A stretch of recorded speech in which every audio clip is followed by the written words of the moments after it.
Hello students, welcome to my channel. I am Rashmi, your maths teacher. तो 12.2 exercise का question number 3 करते हैं। तो इसमें 3 के 3 पार्ट है। तीनों पार्ट इस वीडियो में हम सॉल्व करेंगे। तो ये कोई नए क्वेश्चन नहीं, आपने क्लास 10th में इसको सॉल्व किया हुआ है। तो फर्स्ट पार्ट आपको यहाँ पे क्या दिया है, 3 पॉइंट आपको दिए हुए हैं। एक को हम पी ले लेते हैं, एक को क्यू लेते हैं, एक को आर ले लेते हैं। तो आपको ये शो करना है कि ये जो वर्टिसेस है वो एक आइसोसेलेस ट्राइंगल की वर्टिसेस है। दैट मीन्स कि हम यहाँ पे एक ट्राइंगल बना लेते हैं इस तरह से। देखो, ये एक का एक ट्राइंगल है। तो एक पॉइंट आपको यहाँ पे P दिया हुआ है, एक आपको यहाँ Q दिया हुआ है, एक आपको R दिया हुआ है। देखो, उससे पहले हमने कोलिनियर प्रूफ किया था, मतलब कि तीनों पॉइंट एक लाइन में हमने शो किए थे।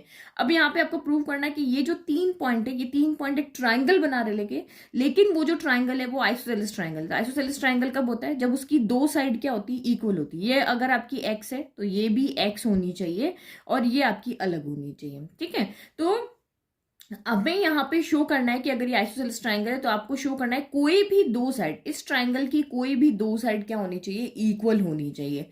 तो आप क्या करोगे, P से R तक की डिस्टेंस निकालोगे, R से Q तक की डिस्टेंस निकालोगे, फिर P से Q तक की डिस्टेंस निकालोगे। यानी तीनों साइड यहाँ पे फाइंड करोगे और देख लोगे कि कोई दो साइड इक्वल आ रही है, नहीं। अगर इक्वल आ रही है तो है, अदरवाइज आपकी नहीं है। तो इतना सिंपल क्वेश्चन आपका ये। तो आंसर हमें इस तरह से स्टार्ट करना है कि इनको कोई नेम दे देना है। तो मैंने नेम कर दिया, ये पी ले लिया, ये क्यू ले लिया और इसको आर ले लिया। ठीक है, आंसर हमेशा ऐसे लिखना है।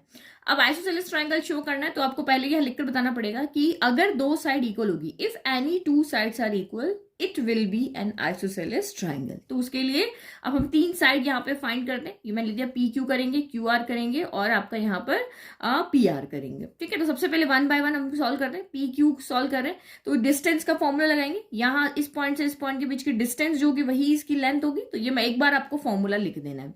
तो नाउ अब आपका यहाँ पे पी क्यू क्या हो जाएगा, अंडर रूट आपका as it is x2 minus x1। तो इसमें से किसी को भी आप यहाँ पे क्या कर सकते हो, x1 y1 z1 ले सकते हो, किसी को भी x2 y2 z2 ले सकते हो। तो मैं यहीं पे लिख लेती हूँ। ठीक है, तो इसको हम x1 ले लेते हैं, इसको y1 ले लेते हैं, इसको z1 ले लेते हैं, इसको x2 ले लिया, इसको y2 ले लिया और इसको मैंने यहाँ पे क्या ले लिया, z2 ले लिया। अब वैल्यू पुट करो, x2 माइनस x1 तो 1 माइनस 0 हो जाएगा। तो ये हो गया 1 माइनस 0 का स्क्वायर। फिर ये क्या हो जाएगा, 6 माइनस 7, तो ये हो गया 6 माइनस 7 का स्क्वायर। फिर प्लस माइनस 6, ये देखो यहाँ पे क्या होगा, इधर लिखती हूँ, देखो यहाँ पे ये क्या हो जाएगा, Z2 क्या है आपका, -6 है। फिर फॉर्मूले का माइनस हो गया। फिर ये क्या हो गया, Z1 क्या हो गया, माइनस का क्या हो गया, 10 हो गया। तो ये नहीं कि माइनस का 6 हो गया, तो ये तो मैं यहाँ पे एज इट इज लिख लेती हूँ। ठीक है, ये माइनस का 6 हो गया, लेकिन ये दो माइनस मिलके क्या हो जाएंगे, माइनस माइनस प्लस हो जाएंगे। तो -6 प्लस क्या हो गया, 10 हो गया। तो ये हो गया -6 प्लस 10 का स्क्वायर हो गया। समझ में आ गया, दो माइनस हो रहे तो माइनस माइनस प्लस होता है, मल्टीप्लाई होते हैं। तो ये हमारा यहाँ पे पी क्यू हो गया। तो 1 माइनस 0 का स्क्वायर क्या होता है, 1 का स्क्वायर होता है। फिर 7 में से 6 गया तो 1 बचा, लेकिन 7 बड़ा तो साइन उसका आएगा, तो ये -1 का स्क्वायर हो गया। और 10 में से 6 गया तो ये आपका क्या हो गया, यहाँ पे 4 का स्क्वायर हो गया। तो 1 का स्क्वायर 1 ही होता है, -1 का स्क्वायर भी 1 होता है, क्योंकि माइनस का स्क्वायर प्लस हो जाता है, 1 का स्क्वायर 1 हो गया। फिर 4 का स्क्वायर आपका यहाँ कितना हो गया, 16 हो गया। यानी कि ये कितना आपका आ गया, यहाँ पे √18 आ गया। ठीक है, तो अब आप चाहो तो इसको सॉल्व भी कर सकते हो, क्योंकि हमें साइड निकालनी है तो हम इसको फाइनल तक सॉल्व कर लेते हैं। ठीक है, तो ये 18 के क्या फैक्टर होंगे, 18 2 के टेबल में आया 9 टाइम, फिर 9 3 के टेबल में आया, 3 के टेबल में आया, 3 के टेबल में 1 टाइम। यानी कि 18 के आपके क्या फैक्टर हो गए, यहाँ पे इसकी पैरिंग हो रही है ना, तो ये रूट से 3 बाहर आ जाएगा। तो ये हो जाएगा आपका 2 इंटू 3 इंटू 3 हो गया। तो ये 3 रूट से बाहर आ जाएगा, तो ये 3√2 यूनिट हो गया। यानी कोई लेंथ है तो यूनिट तो कोई ना कोई होगी। तो ये हमारी पी क्यू आ गई। पी क्यू कितना आ गया, 3√2 यूनिट आ गया। नाउ नेक्स्ट, अब हम यहाँ पे क्यू आर कैलकुलेट करते हैं। ठीक है, तो अब हम क्यू आर कैलकुलेट कर रहे हैं। तो अब हमें क्यू के कोऑर्डिनेट को हम यहाँ पे क्या लेते हैं, क्यू आर है ना, इसको x1 ले लेते हैं, इसको y1, इसको z1, इसको हमने x2 ले लिया, इसको y2 ले लिया और इसको मैंने क्या ले लिया, यहाँ पर z2 ले लिया। तो बस अब यहाँ पे क्या करना है, वैल्यू पुट करना है। तो 4 - 1 हो जाएगा, तो यहाँ पे लिख लो आप ये 4 - 1 का स्क्वायर। फिर प्लस ये 9 - 6 हो जाएगा, तो ये हमने लिखा है यहाँ पर 9 - 6 का स्क्वायर। फिर प्लस अब यहाँ पे क्या हो जाएगा, ये -6 है, तो यहाँ पे माइनस का 6 ले लेते हैं। फिर अब यहाँ पे देखो, फिर से एक और चीज यहाँ पे आ रही है, ये क्या हो जाएगा, -6, तो ये लिखा मैंने माइनस का 6, फिर फॉर्मूले का माइनस, और Z1 क्या है, वो आपका माइनस का 6 है, तो ये आपका यहाँ पर क्या हो जाएगा, माइनस का 6। तो माइनस माइनस मिलके यहाँ पे क्या हो जाएंगे, प्लस हो जाएंगे। तो इसका मतलब हम यहाँ पे क्या लिखेंगे, प्लस का 6 लिख देंगे। एक स्टेप को मैंने यहाँ पे क्या कर दिया, कम कर दिया। ये जहाँ पे सॉल्व कर लिया, इसको भी यहाँ सॉल्व कर लिया। तो अब आपका यहाँ पे क्या हो गया, 4 - 1, 4 - 1 3 का स्क्वायर हो गया। 9 - 6, तो ये भी आपका 3 का स्क्वायर हो गया। और ये प्लस -6 एक 6 प्लस का एक माइनस का, तो 6 माइनस 6 क्या हो गया, 0 हो गया, तो 0 का स्क्वायर हो गया। तो ये आपका देखो इसको सॉल्व करने का तरीका है, अगर आप यहाँ पे 3 स्क्वायर सिंपल भी कर सकते हो, 9, ये भी 3 स्क्वायर क्या है, 9 है, तो अंडर रूट ये कितना हो गया, 9 प्लस 9 18 हो गया। तो 18 को तो अभी आपने ऊपर ही सॉल्व किया ना, ये आपका यहाँ पर क्या हो गया, 3√2 यूनिट आ गया। तो आप यहाँ पे क्या देख रहे हो कि जो साइड आपकी पी क्यू जो है वो भी 3√2 यूनिट आ रही है, क्यू आर है वो भी आपकी 3√2 यूनिट आ रही है। तो अगर आप चाहो तो पी आर को ना सॉल्व करो, क्योंकि आपने यहाँ पे दिखा दिया कि इस ट्राइंगल की दो साइड्स यहाँ पे क्या है, इक्वल है। तो आप सीधा लिख सकते हो कि यहाँ पे पी क्यू जो है वो क्यू आर की इक्वल आ रही है, इसीलिए ये आपका क्या है, आइसोसेलेस ट्राइंगल है। और अगर आप तीनों साइड को कैलकुलेट करके देखना चाहते हो तो तीनों भी यहाँ पे कर सकते हैं। नाउ लास्ट हमारी क्या बची है, पी आर। तो पी आर के लिए क्या होगा, ये x2 y2 z2 ले रखा है ना, तो इसको हम यहाँ पे क्या कर लेते हैं, x1 y1 और z1 ले लेते हैं। ठीक है, तो अब अगेन इसके लिए भी पुट करो, सबसे पहले क्या हो जाएगा 4 माइनस 0, तो ये आपका यहाँ पर हो गया 4 माइनस 0 का स्क्वायर। फिर 9 माइनस 7, तो यहाँ पे लिख लेते हैं 9 माइनस 7 का स्क्वायर। फिर प्लस -6 -10, तो यही वाला काम आपका यहाँ पर हो जाएगा, क्या हो जाएगा, ये वाला -6 और माइनस माइनस, तो ये आपका प्लस हो जाएगा, तो ये सेम -6 प्लस 10 यहाँ पर आ जाएगा। तो ये हमारा लास्ट हो गया, -6 प्लस 10 का स्क्वायर हो गया। समझ में आ गया ना, ये देखो ये -6 है तो ये -6 आ गया, फिर फॉर्मूले का माइनस, और ये -10 है तो ये माइनस का 10 हो गया, तो ये माइनस माइनस मिलके क्या हो जाएंगे, प्लस हो जाएंगे। तो इस तरह से मैंने लिखा है। बस अब इसको सॉल्व कर लेते हैं। तो ये आपका यहाँ पर क्या हो गया, 4 माइनस 0 4 का स्क्वायर हो गया, 9 में से 7 गए तो ये आपका 2 का स्क्वायर हो गया, 10 में से 6 गया तो ये 4 का स्क्वायर हो गया। तो 4 का स्क्वायर 16, 2 का स्क्वायर 4, 4 का स्क्वायर 16 हो गया। तो ये आपका कितना हो गया, 16 32, और ये हो गया 36। तो 36 के फैक्टर क्या होते हैं, 6 स्क्वायर होता है, 6 इंटू 6 होता है ना, तो एक बाहर आके 6 यूनिट हो जाएगा। ठीक है, तो आप यहाँ पे इस ट्रायंगल में क्या देख रहे हो, ये दो साइड तो इक्वल है बट ये इक्वल नहीं है, तो इसीलिए आप यहाँ पे क्या लिखोगे, सिंस, अब हम फाइनल आंसर लिख रहे हैं यहाँ पे, since side P Q equal है साइड क्यू आर के, तो यहाँ पे लिखेंगे because two sides are equal hence A B, sorry P Q R लिया ना हमने, hence P Q R is an isosceles triangle. ठीक है, इस तरह से हमें फाइनल आंसर लिख लेना है कि यहाँ पे दो साइड हमारी इक्वल आ रही है, इसीलिए ये एक आइसोसेलेस ट्राइंगल है। नाउ नेक्स्ट देखो, अब यहाँ पे सेकंड पार्ट क्या है, अब हमें यहाँ पे प्रूव करना है कि ये वर्टिसेस है एक राइट एंगल ट्राइंगल की, यानी कि ये 3 वर्टिसेस थी, तो ये ट्राइंगल आपका जो बन रहा था 3 पॉइंट से ट्राइंगल ही बनेगा, तो ये ट्राइंगल जो आपका बन रहा था वो एक आइसोसेलेस ट्राइंगल था, हमने प्रूव कर लिया। अब इसमें आपको ये कह रहा है कि ये एक राइट एंगल ट्राइंगल है, तो राइट एंगल ट्राइंगल की प्रॉपर्टी आपको यहाँ पर यूज करनी पड़ेगी। तो हर एक ट्राइंगल की आपको प्रॉपर्टी डिस्टेंस की फॉर्म में पता होनी चाहिए, क्योंकि यहाँ पर हम, अगर आपको कोऑर्डिनेट गिवन है तो हम ओनली साइड्स का डिस्टेंस फाइंड कर सकते हैं, हम बीच में एंगल नहीं फाइंड कर सकते। आपको दिमाग में आ रहा हो कि राइट एंगल ट्राइंगल में हम कोई भी एक एंगल 90 डिग्री प्रूव कर देंगे, तो वो इसमें नहीं होगा। ये आपका यहाँ पे आपके पास डिस्टेंस का फॉर्मूला है, तो ओनली आप साइड्स के बीच में ही आप यहाँ पे रिलेशन बना सकते हो। ठीक है, तो यहाँ पे हमें अब इसको शो करना है राइट एंगल ट्राइंगल है, तो मैंने यहाँ पे ट्राइंगल का इस बार नेम क्या कर दिया, ABC कर दिया। तो ये A ले लिया मैंने, ये B ले लिया, ये C ले लिया। अब आप कैसे शो करोगे, फर्स्ट थिंग हमें ये पता है कि कोई भी एक एंगल, चाहे A हो चाहे B हो या C हो, कोई भी एक एंगल अगर 90 डिग्री होता है तो वो आपका यहाँ पर क्या हो जाता है, राइट एंगल ट्राइंगल हो जाता है। ठीक है, दूसरी बात हमें यहाँ पे पता है, वो जो भी ट्राइंगल है अगर वो पाइथागोरस थ्योरम को प्रूव करता है, पाइथागोरस थ्योरम क्या होती है हमारी, hypotenuse square equal to base square plus perpendicular square. तो दो कंडीशन होती है, या तो आप ये शो कर दो कि इसका कोई भी एक 90 डिग्री, कोई भी एक एंगल 90 डिग्री है तो वो राइट एंगल ट्राइंगल हो जाएगा, या फिर आप यहाँ पे ये शो कर दो कि उसकी हाइपोटेनियस का स्क्वायर जो है वो base square plus perpendicular square के इक्वल है, तब भी वो क्या हो जाएगा, एक राइट एंगल ट्राइंगल हो जाएगा। तो ये तो हमारे लिए पॉसिबल नहीं है एंगल यहाँ पे लाना, बट हम यहाँ पे ये प्रूव कर सकते हैं कि यहाँ पे कोई भी एक हाइपोटेनियस ले लें, कोई भी एक बेस ले लें, कोई भी एक परपेंडिकुलर ले लें, और यहाँ पे रिलेशन बना करके ये वाला अगर हमें यहाँ पे शो करके दिखा देंगे तो दैट मीन्स क्या है, ये आपका एक राइट एंगल ट्राइंगल है। तो लिख लें पहले, तो लेट A है ये, B है ये और C है ये, तीनों को हमने नेमिंग कर दिया। तो first we have to calculate sides या distance AB BC and C है। फर्स्ट हमें ये तीनों डिस्टेंस कैलकुलेट करना है, उसके बाद हमें पाइथागोरस थ्योरम अप्लाई करना है, यानी hypotenuse square equal to base square plus perpendicular. अगर ये हमारी फुलफिल हो जाती है, लेफ्ट इक्वल टू राइट आ जाता है, तो ये हमारा एक राइट एंगल ट्राइंगल है। तो अब एग्जाम्पल नंबर 5 है, वो भी आप सेम यहाँ पर देख सकते हो, सेम यही क्वेश्चन है वहां पर।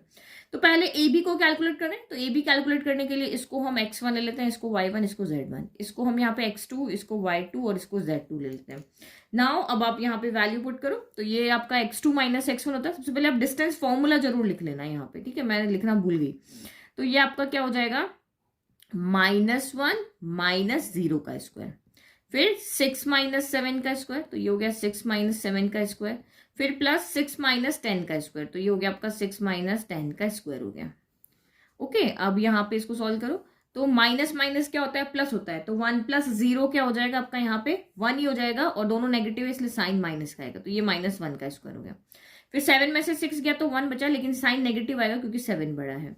फिर 10 में से 6 गया तो 4 बचा, लेकिन साइन नेगेटिव आएगा क्योंकि 10 बड़ा है। तो ये सारे आपके नेगेटिव आ गए। अंदर चाहे पॉजिटिव आए चाहे नेगेटिव आए उससे कोई फर्क नहीं पड़ता, स्क्वायर करने पर सेम ही आंसर आएगा।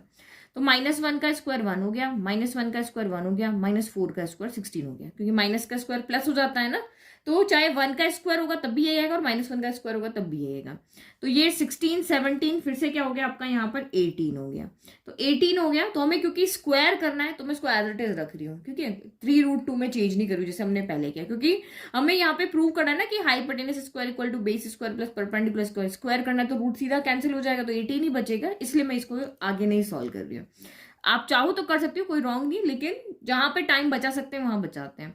ए बी हो गया, नाउ आप कैलकुलेट करो, कैलकुलेटिंग, अब आपका ए बी हो गया। नाउ बी सी, तो बी सी जब हमें कैलकुलेट करना है तो ये हमारा क्या हो जाएगा, ये x1 हो जाएगा, ये y1 हो जाएगा, ये z1, और ये क्या हो जाएगा आपका x2, ये हो गया y2 और ये हो गया z2। तो रखो यहाँ पे वैल्यू पुट करो, तो B C equal to under root of x2 minus x1 -4, again हमारा यही हो गया, यहाँ पे देखो -4, तो ये यहाँ पे लिख देखो माइनस का 4 हो गया, फिर फॉर्मूले का माइनस, और x1 क्या है -1, तो ये हो गया -1। तो यानी कि जब सॉल्व किया तो क्या हो गया, -4 माइनस माइनस +1, तो ये यहाँ पर आएगा, क्या आएगा आपका -4 + 1 का स्क्वायर आएगा। देन प्लस फिर आपका y2 -7, तो 9 माइनस 6 हो गया, तो ये हो गया आपका 9 माइनस 6 का स्क्वायर हो गया। z2 माइनस z1, तो 6 माइनस 6 हो गया, तो ये आपका क्या हो गया 6 माइनस 6 का स्क्वायर हो गया। बस अब तो अपने वैल्यू रख लिया, अब तो सॉल्व ही करना है। तो 4 में से 1 गया तो 3 बचा, लेकिन साइन नेगेटिव आएगा क्योंकि 4 बड़ा, जो बड़ा होगा उसका साइन आएगा। 9 में से 6 गया तो ये 3 का स्क्वायर हो जाएगा, 6 में से 6 गया तो ये 0 का स्क्वायर हो गया। तो -3 का स्क्वायर भी 9 होता है और 3 का स्क्वायर भी आपका 9 होता है, दोनों का सेम ही होगा, और 0 तो लिखने का मतलब ही नहीं है। तो ये भी आपका कितना हो गया, √18, तो ये यूनिट हम लिख लेते हैं, यानी क्योंकि लेंथ आ रही है ना। ये हो गया BC। नाउ नेक्स्ट अब यहाँ पे सॉल्व करते हैं। अब CA कैलकुलेट कर रहे हैं, तो यहाँ पे कोई वीडियो देखने की जरूरत नहीं, आप इजीली इसको सॉल्व कर लोगे, आपको समझ में आ गया ना फंडा। तो बस अब आप खुद सॉल्व करो, देखो आपके प्लस माइनस की मिस्टेक हो रही है कि नहीं हो रही है, अगर होती है तब आप यहाँ पे आके देखना।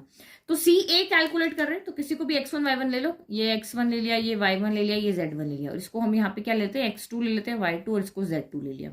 तो बस अब आप यहाँ पे फिर से वैल्यू पुट कर दें, तो ये क्या हो जाएगा -4 - 0, तो ये हो गया हमारे यहाँ पे -4 - 0 का स्क्वायर। नेक्स्ट आपका क्या होगा, 9 माइनस 7 का स्क्वायर। तो ये वैल्यू पुट करने में गड़बड़ मत कर देना, प्लस माइनस की गलती मत कर देना। तो ये 9 माइनस 7 का स्क्वायर हो गया, और ये क्या हो गया 6 माइनस 10 का स्क्वायर, तो ये आपका यहाँ पर हो गया 6 माइनस 10 का स्क्वायर हो गया। ठीक है, अब बस अब इसको सॉल्व कर लेते हैं। तो ये आपका यहाँ पे माइनस माइनस प्लस होता है, तो 4 + 0 आपका 4 हो गया, लेकिन दोनों नेगेटिव इसलिए साइन नेगेटिव आएगा। 9 में से 7 गया तो 2 हो गया, 9 बड़ा तो साइन प्लस का आएगा। 10 में से 6 गया तो 4 बचा, लेकिन 10 बड़ा है तो इसका साइन आएगा, तो ये आ गया आपका यहाँ पे। तो -4 का स्क्वायर भी 16 होता है, और अच्छा +4 तो है नहीं, -4 का स्क्वायर यहाँ पे कितना हो गया 16 हो गया, 2 का स्क्वायर कितना हो गया यहाँ पे 4 हो गया, और इस -4 का स्क्वायर भी क्या हो गया 16 हो गया। तो ये तो आपका कितना आ रहा है, √36 आ रहा है। तो √36 रहने दो, या चाहो तो आप इसको 36 क्या होता है 6 का स्क्वायर होता है ना, तो ये 6 बाहर आ गया, तो ऐसे भी कर सकते हो। ठीक है, तीनों साइड हम यहाँ पे लेकर के आ गए। अब आपको यहाँ पे क्या करना है, डिसाइड करना है कौन हाइपोटेन्यूस होगा, कौन बेस होगा, कौन परपेंडिकुलर होगा, तभी तो हम यहाँ पे प्रूव कर पाएंगे ना कि ये इक्वल। ऐसा नहीं आप मर्जी से ले लोगे। तो हाइपोटेन्यूस जो होता है वो ट्राइंगल की लॉन्गेस्ट साइड होती है, आपने 9th क्लास में पढ़ा होगा कि किसी भी ट्राइंगल के अंदर अगर राइट एंगल ट्राइंगल है तो हाइपोटेनियस जो होती है वो सबसे लॉन्गेस्ट साइड होती है। तो इसमें से आप देखो आपकी लॉन्गेस्ट साइड कौन सी आ रही है, ये √18 है, ये √18 है, ये आपका अगर रूट से बाहर निकालोगे ये 3√2 है, ये 3√2 और ये 6 आपकी आ रही है। दैट मीन्स ये सबसे बड़ी है ना, तो इसका मतलब आपका जो CA है वो आपका क्या है, हाइपोटेनियस है। मतलब ये आपका हाइपोटेनियस है। अब बेस परपेंडिकुलर किसी को भी ले सकते हो, ये आपका बेस ले लो, ये आप परपेंडिकुलर ले लो, वो आप किसी को भी ले सकते हो, उससे कोई फर्क नहीं पड़ेगा। ठीक है, तो हमने यहाँ पे देख लिया कि ये जो है वो हमारा हाइपोटेनियस है। तो 1 बाय 1 यहाँ पे सॉल्व कर लेते हैं। ठीक है, तो अगर आपको ऐसे समझ में नहीं आ रहा ना कि कौन सी लॉन्गेस्ट साइड है, तो आपको सबको यहाँ पे रूट में ही रहने दो। जब भी आपको राइट एंगल ट्राइंगल, तो ये √18 है, यहाँ भी √18 है, √36 है, तो आपको समझ में आ रहा है ना, ये दोनों तो इक्वल है और 36 रूट में तो बड़ा ही होगा। तो ये 18 है, ये 18 है, 36 है, तो 36 सबसे बड़ा होगा। रूट में से बाहर निकालने में आपको कंफ्यूजन हो रहा है तो सेम इनको रूट में रख के आप देख सकते हो। तो हमने क्या लिखा, since √36 is the longest side of the 3 side, तीनों साइड में से √36 सबसे बड़ी साइड है, तो हम इसको एज अ हाइपोटेनियस ले रहे हैं। तो इसको हाइपोटेनियस लिया तो ये आपका बेस हो गया, परपेंडिकुलर गया, बेस परपेंडिकुलर आप किसी को भी ले सकते हो। तो हाइपोटेनियस इधर आ गया। तो अब हमें यहाँ पे क्या प्रूव करना है कि CA का जो स्क्वायर है, मतलब इस वाली साइड का स्क्वायर है, वो बाकी दो साइड के स्क्वायर के सम के इक्वल है। तो आप यहाँ पे देखो, सबसे पहले CA का स्क्वायर कर दो। तो CA का स्क्वायर यानी कि आपका √36 का स्क्वायर किया, √36 का स्क्वायर, तो स्क्वायर से रूट कैंसिल हो गया, ये स्क्वायर से रूट कैंसिल हो गया ना, तो 36 आ गया। नाउ अब यहाँ पे सॉल्व करो आप, AB² plus BC square solve करो। तो AB कितना आ रहा था, AB आपका ये √18 है, ये भी √18 है, तो अब इसका भी स्क्वायर करो, फिर इनका सम करना है। तो ये √18 का स्क्वायर हो गया, फिर अगेन आपका ये √18 का क्या हो गया, स्क्वायर हो गया। अगेन यहाँ पे स्क्वायर से रूट कैंसिल हो गया, इधर भी कैंसिल हो गया, तो ये 18 प्लस क्या बच गया, 18 बच गया। तो 18 प्लस 18 आपका क्या हो गया, 36 हो गया। तो ये लेफ्ट साइड था इसका और ये आपका राइट साइड है। तो हम यहाँ पे क्या देख रहे हैं, here LHS equal to RHS। आप एग्जाम्पल नंबर 5 देखोगे ना, उसमें नहीं आ रहा है ये, उसमें ये आप hypotenuse equal to base square plus perpendicular square नहीं प्रूव कर पा रहे हो, तो वो आपका एक राइट एंगल ट्राइंगल नहीं है, बट यहाँ पे आपका हो रहा है। तो LHS इक्वल टू RHS है, hence triangle ABC is a right angled triangle. समझ में आ गया, इतना सिंपल क्वेश्चन है यहाँ पे। ठीक है, छोटी छोटी चीजें बस आपको यहाँ पे याद रखनी है। नाउ नेक्स्ट थर्ड पार्ट देखो इसका। तो हमारा थर्ड पार्ट यहाँ पे क्या है, 4 वर्टिसेस आपको यहाँ पे दी हुई है, एक को ABCD ले लीजिए। आपको क्या शो करना है कि ये जो वर्टिसेस है वो किसकी है, पैरेललोग्राम की है। अब आपको यहाँ पे पैरेललोग्राम की कंडीशन पता होनी चाहिए। तो पैरेललोग्राम की फर्स्ट कंडीशन यहाँ पे क्या होती है कि अपोजिट साइड्स क्या होनी चाहिए, इक्वल होनी चाहिए। तो इसमें क्या होता है, जो ऑर्डर आपको दिया हुआ ना वही रखना है। ये A है, ये B है, ऐसे ऊपर नीचे नहीं लेना कि ये A ले लिया, ये B ले लिया, ये D ले लिया, ऐसे नहीं। जो ऑर्डर आपको दिया हुआ ना उसी ऑर्डर में इसको लिखना है। ये A है, ये B है, ये C है और ये D है। तो अब आपको पैरेललोग्राम शो करने के लिए क्या होना चाहिए, फर्स्ट तो ये कि अपोजिट साइड्स इक्वल होती है। तो देखो यहाँ पे पैरेललोग्राम एक ड्रॉ कर लेते हैं सबसे पहले, ताकि आपको यहाँ पे पता चल जाए। तो ये मैंने यहाँ पे पैरेललोग्राम ड्रॉ कर दिया। तो A ले लिया, B ले लिया, C ले लिया, D ले लिया। अब मुझे इस क्वाड्रिलेटरल को क्या करना है, पैरेललोग्राम शो करना है। तो फर्स्ट पॉइंट यहाँ पे ये कि अपोजिट साइड्स क्या होती है, पैरेललोग्राम की इक्वल होती है।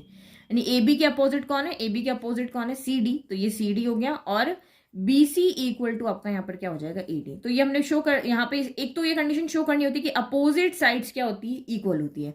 और सेकंड कंडीशन ये होती है कि अपोजिट साइड्स पैरेलल भी होती है। तो यानी कि AB पैरेलल होना चाहिए CD के, और जो आपका BC है वो पैरेलल होना चाहिए AD के। तो अब यहाँ पर जब हमारे पास ये डिस्टेंस फॉर्मूला हमें पता है, तो हम यहाँ पे, क्योंकि ये चीज आप तभी शो कर सकते हो जब आपको एंगल पता हो कि यहाँ और यहाँ कितने एंगल बन रहे हैं।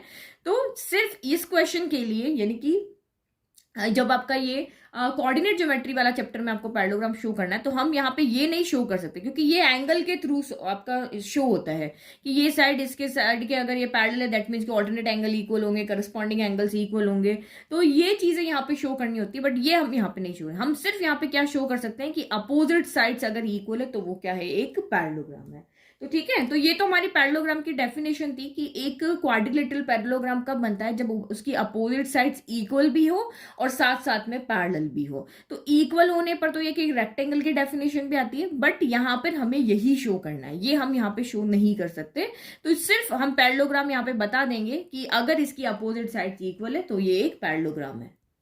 ठीक है, तो यहाँ पे लिख दिया if opposite sides of a quadrilateral are equal then ABCD is a parallelogram. अगर आपको रेक्टेंगल प्रूव करने के लिए कहेंगे तब भी आपको यही करना है, क्योंकि एक रेक्टेंगल क्या होता है, एक पैरेललोग्राम ही तो होता है, उसके अपोजिट साइड्स एक दूसरे के क्या होती है, पैरेलल ही होती है। तो बस पैरेललोग्राम के लिए कंडीशन याद रखो, अगर एग्जाम में क्वेश्चन आ जाता है तो बस हमें अपोजिट साइड्स इक्वल यहाँ पे शो करनी होती है, चाहे वो रेक्टेंगल के लिए हो चाहे वो आपका पैरेललोग्राम के लिए हो। ठीक है, तो चारों साइड्स हम कैलकुलेट करें। फर्स्ट हम ए बी को कैलकुलेट करें, तो ए बी आपका यहाँ पर क्या हो जाएगा, डिस्टेंस फॉर्मूला लगाना है भाई, फॉर्मूला आपको जरूर लिखना है। तो ये x1 ये y1 ये z1 हो गया, ये आपका x2 ये y2, अब ये z2 हो गया। तो आप वीडियो को यहीं पे पॉज करो, खुद आप चारों साइड्स निकालो, उसके बाद देखना आपने सही से कैलकुलेट किया कि नहीं किया, ताकि आपको पता चल जाए कि हमें सही में यहाँ पे कैलकुलेशन मिस्टेक तो नहीं हो रही है। ठीक है, तो x2 माइनस x1, तो ये आपका 1 माइनस माइनस 1 आएगा। ये यहाँ पे फिर से देखो, x2 कितना है, 1 है, फिर फॉर्मूले का माइनस। अब x1 कितना है, तो ये माइनस का 1 है, तो माइनस माइनस क्या हो जाएगा, यहाँ पे हो जाएगा प्लस, तो ये हो गया आपका 1 + 1 का स्क्वायर हो गया। समझ में आ गया, यहाँ समझा दिया, माइनस माइनस मिलके प्लस हो जाएंगे। फिर प्लस y2 माइनस y1, तो -2, और ये तो हो गया -2 तो है y2, फॉर्मूले का माइनस, और y1 कितना है, तो वो भी आपका 2 है। फिर z2 माइनस z1, तो ये आपका यहाँ पर कितना हो गया, 5 - 1 का स्क्वायर हो गया। ठीक है, तो अब इसको सॉल्व करो, 1 + 1 यानी 2 का स्क्वायर, माइनस माइनस प्लस होता है, तो 2 + 2 4 हो गया, लेकिन दोनों नेगेटिव है इसलिए साइन नेगेटिव आएगा, और 5 - 1 यानी कि 4 का स्क्वायर। तो ये आपका यहाँ पर क्या हुआ, 2 का स्क्वायर 4 हो गया, -4 का स्क्वायर 16 हो गया, 4 का स्क्वायर भी क्या हो गया, 16 हो गया। तो ये √36 आ गया। √36 के सिंपली फैक्टर क्या होता है, 6 × 6 होता है, तो दोनों की पेयरिंग हो रही है, तो रूट से बाहर आके 6 हो जाएगा, तो ये आपका 6 यूनिट हो गया। नाउ अब ए भी हो गया। नाउ हम यहाँ पे क्या कैलकुलेट कर रहे हैं, कैलकुलेटिंग ए बी के बाद आपको यहाँ पे BC कैलकुलेट कर लेते हैं। ठीक है, तो अब यहाँ पे फिर से हो जाएगा, इसको चेंज करें। अब हम यहाँ पे क्या करें, BC, तो B के ये x1 होगा, ये y1 होगा, ये z1 ले लिया, और ये x2 ले लिया, ये y2 ले लिया, ये z2 ले लिया। ठीक है, अब यहाँ पे आप वैल्यू पुट करो, तो BC = √, वही x2 - x1, तो 4 - 1 हो गया, तो ये आपका यहाँ पर क्या हो गया, 4 - 1 का स्क्वायर हो गया। फिर y2 - y1, तो अगेन आपका यहाँ पे 2 माइनस आ रहे हैं, तो साइड में सॉल्व करते हैं। y2 कितना है, तो -7 है, फिर फॉर्मूले का माइनस, और y1 कितना है, तो ये आपका -2 है, तो माइनस माइनस मिलके यहाँ पे क्या हो जाएंगे, प्लस हो जाएंगे, तो -7 + 2 का होल स्क्वायर हो गया। फिर आपका z2 - z1, तो ये 8 माइनस क्या हो गया आपका यहाँ पर 5 हो गया, तो ये 8 - 5 का स्क्वायर हो गया। ठीक है, अब यहाँ पे देखो, ये 4 - 1, तो 3 का स्क्वायर हो गया। फिर आपका यहाँ पे 7 - 2, तो 5 आया, लेकिन 7 बड़ा तो साइन नेगेटिव आएगा। फिर 8 - 5, तो ये आपका 3 का स्क्वायर हो गया। तो इसको सॉल्व करो, तो ये हो गया 3 का स्क्वायर 9 हो गया, 5 -5 का स्क्वायर करो या 5 का स्क्वायर करो, एक ही आएगा 25, और 3 का स्क्वायर अगेन आपका यहाँ पे क्या हो गया, 9 हो गया। तो 9 9 18 हो गया, 8 + 5 3, 13 का 3, ये 1, तो ये आपका यहाँ पर कितना हो जाएगा, 4 हो जाएगा। ठीक है, तो ये आपका 43 हो गया। समझ में आ गया। अब इसके बाद आपका ये 43 आ रहा है, ये तो रूट से कोई बाहर आएगा नहीं, तो सिंपल यहीं पे यूनिट लगा लो, फैक्टर बनाओगे तो रूट से कोई बाहर नहीं आने वाला ये। उसके बाद आप यहाँ पे क्या करेंगे, कैलकुलेटिंग BC भी हो गया। Now calculating CD, AB BC ना, नाउ CD, तो CD के लिए फिर से चेंज करो, तो CD ना, तो ये x1 हो गया, ये y1 हो गया, ये z1 हो गया, ये आपका x2 हो गया, ये y2 हो गया, ये आपका z2 हो गया। तो सबसे पहले यहाँ पे क्या लिखेंगे, तो 2 - 4, तो ये CD = आपका यहाँ पर क्या हो जाएगा, 2 - 4, तो अंडर रूट में आप यहाँ पे लिखोगे 2 - 4 का स्क्वायर। फिर नेक्स्ट आप यहाँ पे क्या लिखोगे, -3, और ये -7 है, तो अगेन यहाँ साइड में इसको सॉल्व कर लेते हैं, जहां जहां भी जो आ रहा है वहां लास्ट में लगे। ये y2 कितना है, -3, फिर फॉर्मूले का माइनस, और y1 कितना है, तो -7, तो ये आपका यहाँ पे क्या हो जाएगा, -3, फिर माइनस माइनस, तो ये हो गया +7, तो ये हो गया आपका स्क्वायर। फिर नेक्स्ट आपका z2 - z1, तो 4 - 8 हो गया, तो ये आपका यहाँ पर क्या हो गया, 4 - 8 का स्क्वायर हो गया। फटाफट इसको भी सॉल्व कर लेते हैं। 4 में से 2 गया तो 2 बचा, लेकिन साइन आपका नेगेटिव आएगा क्योंकि 4 बड़ा है। 7 में से 3 गया तो 4 बचा, लेकिन साइन प्लस का आएगा क्योंकि 7 बड़ा है। 8 में से 4 गया तो 4 बचा, लेकिन साइन माइनस का आएगा क्योंकि 8 बड़ा है। तो ये आपका यहाँ पर क्या हो गया, -2 का स्क्वायर 4 हो गया, 4 का स्क्वायर 16 हो गया, 4 का स्क्वायर अगेन -4 का स्क्वायर भी 16 हो गया। तो ये आपका फिर से क्या आ रहा है, अंडर रूट ऑफ 32 + 4 36 आ रहा है। तो रूट 36 अभी अपने ऊपर सॉल्व किया, कितना आ रहा है 6। तो देखो ये साइड इस साइड के क्या आ रही है, इक्वल आ रही है, मतलब हमने क्या कहा था ए बी सी डी के इक्वल आनी चाहिए, तो ए बी सी डी के इक्वल आ रही। तो ये आपका यहाँ पर क्या हो गया, 6 यूनिट हो गया। नाउ लास्ट हमारा यहाँ पे बचा है ए डी, वो भी कर लेते हैं। वो देखो इसके इक्वल आना चाहिए, तो कैलकुलेटिंग एडी, ठीक है। और इस तरह के क्वेश्चन में मोस्टली आपके यहाँ पर प्रूव होता ही है, बहुत कम चांस है जब यहाँ पे प्रूव नहीं होता है कि ये पैरेललोग्राम नहीं है या राइट एंगल ट्रायंगल नहीं है।